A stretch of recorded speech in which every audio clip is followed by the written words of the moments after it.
ರಾತ್ರಿ ಸುರಿದ ಭಾರೀ ಮಳೆಗೆ ಮನೆಗೆ ನುಗ್ಗಿದ ಚರಂಡಿ ನೀರು. ಆಲೂರು ತಾಲೂಕಿನ ಪಂಚಾಯಿತಿ ವ್ಯಾಪ್ತಿಗೆ ಸೇರಿದ ವಾರ್ಡ್ ನಂಬರ್ 2ರಲ್ಲಿ ಸೋಮವಾರ ರಾತ್ರಿ ಸುರಿದ ಭಾರೀ ಮಳೆಗೆ ಚರಂಡಿ ನೀರು ಮನೆಗೆ ನುಗ್ಗಿ ಮನೆಯವರನ್ನ ಆತಂಕಕ್ಕೆ ಗುರಿ ಮಾಡಿತ್ತು.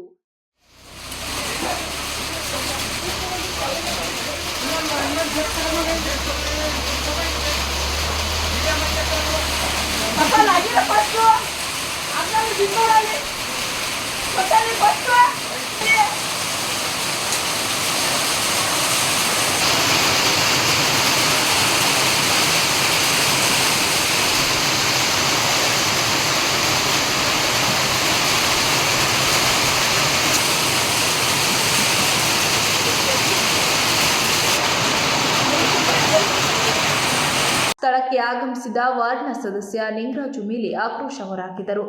ಮನೆಗಳಿಗೆ ನುಗ್ಗಿದ ಮನೆಯ ನೀರನ್ನ ಆಚೆಗೆ ತೆಗೆದುಹಾಕಿದ್ದು, ಅದೇ ವೇಳೆಗೆ ಸ್ಥಳಕ್ಕೆ ಬಂದ ಸದಸ್ಯ ನಿಂಗರಾಜು ಮೇಲೆ ಆಕ್ರೋಶಗೊಂಡ ಮನೆಯವರು ಪಟ್ಟಣ ಪಂಚಾಯಿತಿ ನಿರ್ಲಕ್ಷ್ಯಕ್ಕೆ ಮಳೆಯ ನೀರು ಮನೆಗಳಿಗೆ ನುಗ್ಗಿದೆ. ಹಲವಾರು ವರ್ಷಗಳಿಂದ ಚರಂಡಿಯ ಅಕ್ಕಪಕ್ಕದಲ್ಲಿ ಗಿಡ ಗಂಟೆಗಳು ಇರುವುದನ್ನು ಕ್ಲೀನ್ ಮಾಡದೇ ಇರುವುದು ಇದಕ್ಕೆ ಕಾರಣ ಎಂದು ಸದಸ್ಯರ ಮೇಲೆ ಮಾತಿನ ಚಕಮಕಿಗೆ ಬಿದ್ದರು. ಆ ವೇಳೆ ಸ್ಥಳದಲ್ಲಿದ್ದ ಅಕ್ಕಪಕ್ಕದ ಮನೆಯವರು ಸಮಾಧಾನಗೊಳಿಸಿ ಮನೆಗೆ ನುಗ್ಗಿದ ನೀರನ್ನ ಹೊರಹಾಕಲು